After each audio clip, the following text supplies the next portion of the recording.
मित्र, गुरु के नियोग से विपरीत भी समझ में आ जाए तब तक तुम्हारे पास सम्यक्त है। कब तक? जब तक शास्त्र सामने नहीं आया। ठीक है। और किसी ने कहा, विजय मेरे पास आए, महाराज जी आपने गुरु से पढ़ा है, ठीक कह रहे हो सकता है गुरु स्खलित हो गए हो, कोई केवली तो नहीं है, अथवा आप समझ नहीं पाए हो, सुन नहीं पाए हो, परंतु पूर्व आचार्यों ने ऐसा लिखा हुआ है, इससे आप देखो। यदि भव्य जीव है मुमुक्षु, तुरंत कहेगा सही है। यदि इन्होंने ये कहा नहीं नहीं नहीं नहीं नहीं, हमने जो सुना है, हमारे गुरु ने जो काम तो वही मानते हैं। अभी मैं नमोस्तु करता था, अब जय जिनेंद्र करके चले आना। बोले क्यों? बोले जय जिनेंद्र तो किसी से भी किया जा सकता है, नमोस्तु तो दिगंबर वीतरागी निर्गंत मुनि से किया जाता है। बोले आपने ऐसा क्यों बोल दिया? इसलिए बोल दिया, भैया का नाम क्या, राजेश भैया?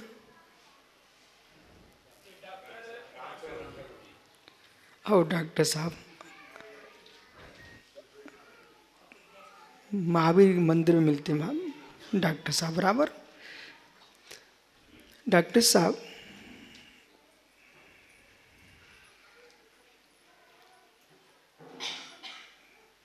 बहुत गंभीरता में समझना, जिनके चारित्र में शिथिलता है उनसे मुझे कोई डर नहीं लगता। गहरे में आइए। जिनकी चारित्र में शिथिलता है उनसे मुझे कोई डर नहीं है। क्यों? उनको तो कोई नहीं स्वीकारता। जो चारित्र अच्छा दिखाते हों और ज्ञान में शिथिलता है, उनसे बहुत डर लगता है।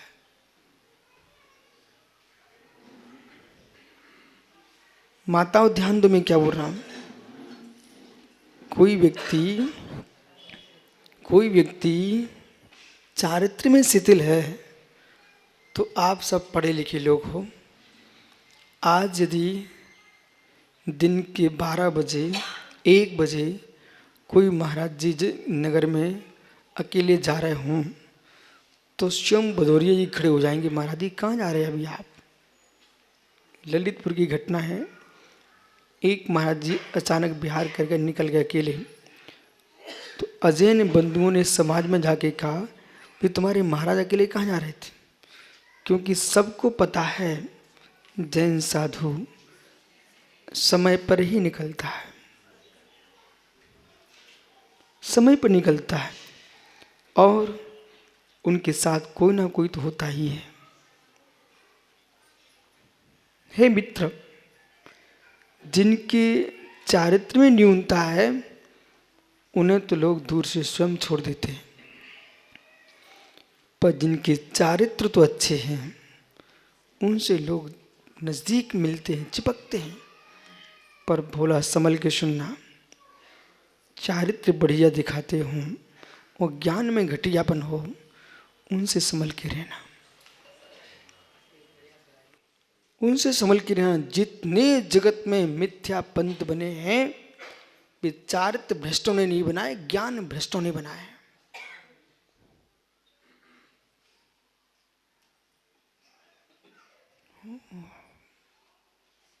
जिसका ज्ञान भ्रष्ट हो चुका है, मान कसा से पूरित है, ऐसा जीव तत्व का विपर्यास करके नवीन पंथ को जन्म देता है। इसलिए ज्ञानी, कम जानो पर जितना जानो भूतार्थ जानो, यथार्थ जानो, सत्यार्थ जानो। जिस विषय को नहीं जानते हो, मान कसाय को मार करके यूं कह देना, इस विषय में मेरी बुद्धि नहीं चलती। पर अहंकार के पीछे ये मत कहना जो मैं निर्णय करा वही सत्य है। ये पूरा आचार्यों का निर्णय चाहिए।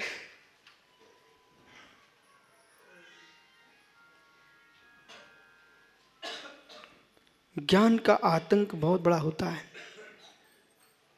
पर ज्ञान से आतंक नहीं होता। जो अज्ञान से मिश्रित होता है वो आतंक मचा देता है। इसलिए भैया आचार्य नेमिचंद सिद्धांत चक्रवर्ती, आचार्य नेमिचंद सिद्धांत चक्रवर्ती वे गोमट सार जीव कांड में लिखते हैं, सूत्र दिखाने के बाद भी यदि कोई नहीं मानता तदोजदा उसी समय से मिथ्या इट्ठी, वो जीव मिथ्या दृष्टि है।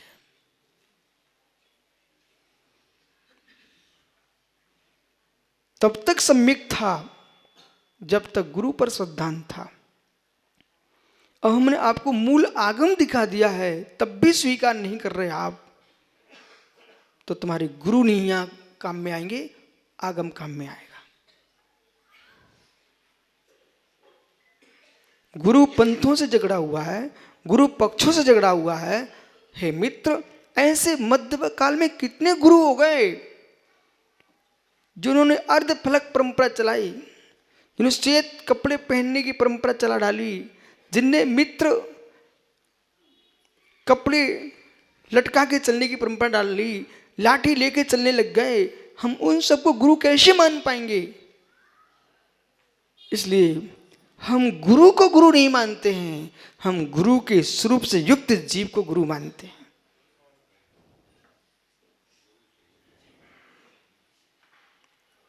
गुरु नाम को हम गुरु नहीं मानते हैं। गुरु का जैसा स्वरूप आगम में वर्णित है, ऐसे गुरु के चरणों की बलिहारी विशुद्ध सागर है। विश्याशा विषाती तो निरारंभो परिग्रह ज्ञान ध्यान तपो रक्तस तपस्वी सा प्रशस्यते। बराबर जो विषय के साय से रहित है, आरंभ परिग्रह से रहित है, ज्ञान ध्यान तप में लीन है, ऐसा निर्गंत वीतरागी श्रवण हमारा गुरु है। उस गुरु से कहना है, छोटी छोटी उम्र के हैं, चाहे सरबार सागर हों, चाहे साख सागर हों, सबसे छोटे मुनि इस समय साख सागर है ना।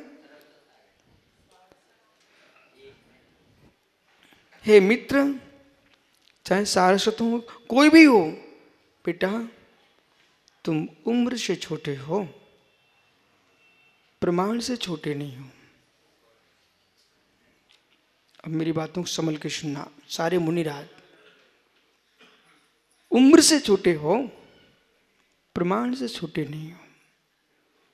प्रमाण का ज्ञान नहीं है तो मौन ही तुम्हारा प्रमाण है।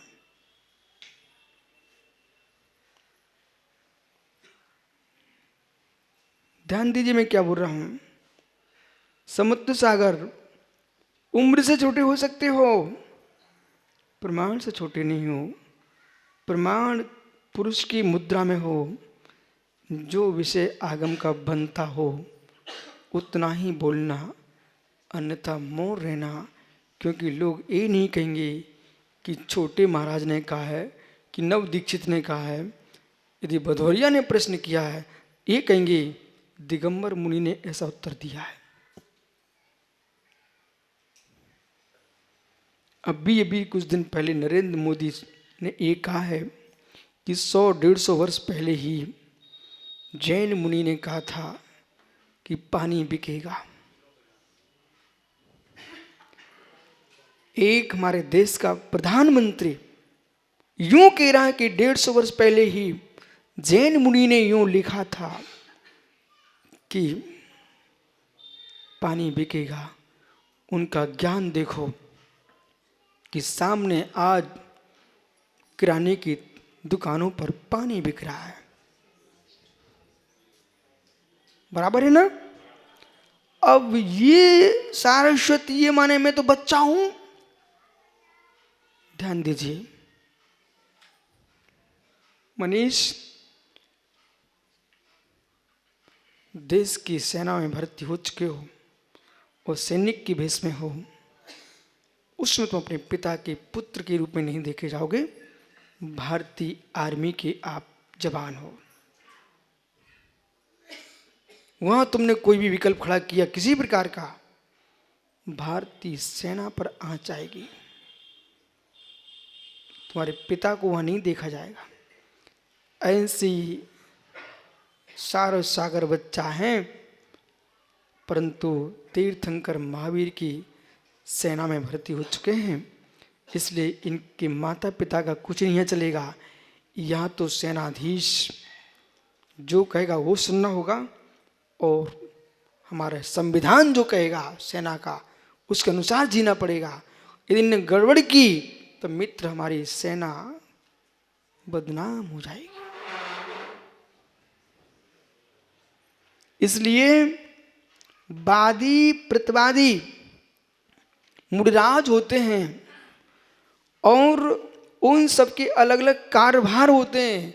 हर मुनि को प्रवचन करने का आदेश नहीं है, हर मुनि को शंका समाधान करने का आदेश नहीं है। और गुरु के सामने उपस्थित होने पर और कोई मुनि शंका समाधान कर रहे हैं, वे उभय रूप से भ्रष्ट हैं। मतलब ऐसे भ्रष्ट कहा दिया आगम में कि तुम शिष्य हो नहीं क्योंकि तुम गुरुता का काम कर रहे हो, और गुरु हो नहीं हो क्योंकि तुम गुरु नहीं हो। गुरु के उपस्थित होने पर शिष्य की शंका का समाधान नहीं कर सकता है। वो यूं कह रहे हैं कि तुम अनधिकृत चेष्टा कर रहे इसलिए तुम शिष्य नहीं बचे, और गुरुता पहले से नहीं थी। सच्चा शिष्य होता वो यूं कहता है, मेरे गुरु के पास चलो, आप भी समझेंगे हम भी समझेंगे। बोलो ज्ञानी समत्व सागर कहाँ लिखा है? पद्म पुराण में लिखा हुआ है। इसलिए बोला ग्रंथों को इतनी सहजता में पढ़िए कि पंक्ति पंक्ति मस्तिष्क में छपी हो, और किस में क्या आवश्यकता उसमें वही ग्रंथ की पंक्ति आना चाहिए। इन माताओं का कितना दिमाग तेज है। बटलोई होती चूल्हे पर, कौन सी मसालदानी में कौन से खन में कौन सी सामग्री रखी है, और जब डालना पड़ती वहीं हाथ जाता है इनका। बोलो मां बराबर। जब बराबर है तो इन मुनियों के लिए इतना ज्ञान का अध्ययन करना चाहिए। कौन से आगम की पंक्ति में कहां कौन सी बात लिखी है उनको बराबर आना चाहिए।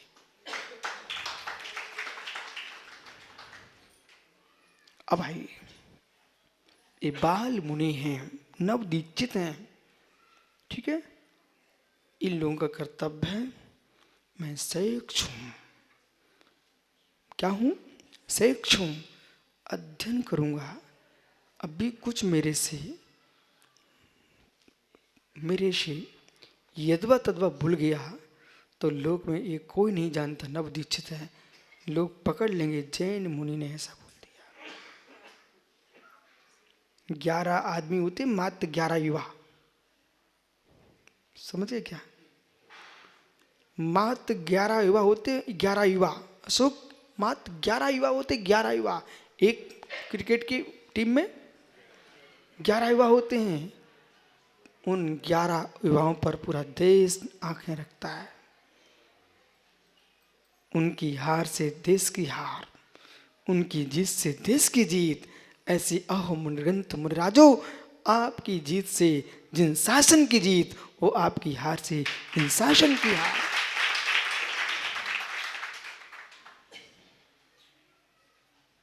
अभी सुब्रत शायरी ज्ञानी कह रहा था, छांट छांट के देखते हो।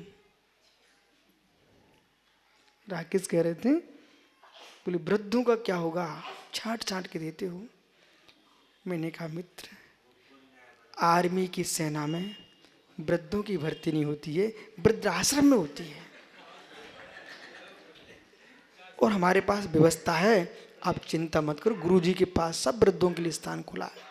मुझे पदम दादा पर भी करुणा आती है, धर्मचंद्र पर भी आती है, परंतु मैं ये सोचता हूँ इन विचारों को मेरे पीछे क्लेश हो जाएगा। मुझे आज मध्य प्रदेश में हूँ, कल उत्तर प्रदेश में दिखूंगा और कुछ दिन बाद बिहार में दिखूं तो उड़ीसा में दिखूं। मित्र, मैं इसी अगले वर्ष कर्नाटक में था, तेलंगाना में था, महाराष्ट्र में था और मध्य प्रदेश में बैठा हूँ। इसलिए इन बेचारे वृद्धों को कैसे खचोड़ा जाए, इसलिए बहुत अच्छा है गुरुजी के पास सारी व्यवस्था है। आइए, दया है मुझे, आइए। ये बीच का हे जीव जो जनागम में वर्णित है वैसा ही विज्ञान के व्याख्या होना चाहिए, वीतराग विज्ञान की। अन्यून मृतिक्तम याथा तत्वम विनाच विपरीता निसंदेह तज ज्ञान मांग मुना। न्यूनता रहित हो, अधिकता रहित हो, जैसा है वैसा ही कहना, इसका नाम सम्यक ज्ञान है। यथा वस्तु निर्णीति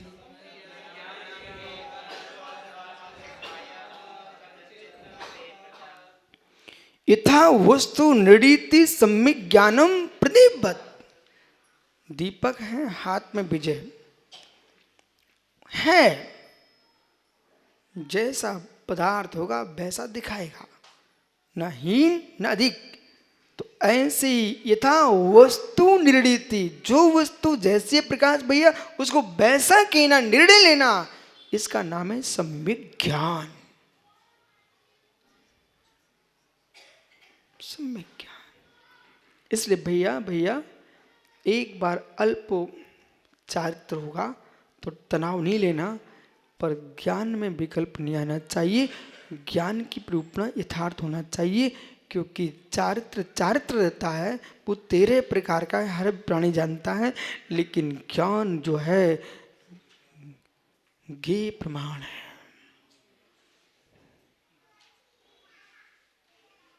ज्ञेय अनंतानंत है। उन ज्ञेयों के स्वरूप को साक्षात जाननहारा परमात्मा है। सर्वज्ञ है, चक्रेश, संपूर्ण जगत के चराचर ज्ञेयों को जाननहारा सर्वज्ञ ज्ञाता है। हे जीव, सर्वज्ञता के अभाव में जिन्होंने व्याख्याएं की हैं उन्होंने देश की अखंडता को भंग किया है। सर्वज्ञता के अभाव में जिन्होंने व्याख्याएं की हैं छद्मस्तों ने। इसलिए विजय आप जैसे विद्वान को तो चाहिए मुझे वक्ताओं से मूल ग्रंथकर्ता, उत्तर ग्रंथकर्ता, प्रत्युत्तर ग्रंथकर्ता, यानी जो हमारे 3 ग्रंथ करता है उनने जैसा कथन किया है वैसा मुझे स्वीकार है। उससे बाहर जो भी कथन करता है, हे मित्र, ये श्रवण संस्कृति है, ये हर व्यक्ति के चबूतरे पर सिर नहीं टेकती है। भदौरिया जी, यहाँ ऐसा नहीं चलता है कि यदि डॉक्टर साहब स्वाध्याय करने बैठ गए और कालांतर में 100 वर्ष के बीत गए, इनकी मृत्यु हो गई और किसी ने चबूतरा बना दिया, हम लोग पहले देखेंगे इस पर लिखा क्या है। इनके चबूतरा पर मैं सिर टेकने वाला नहीं।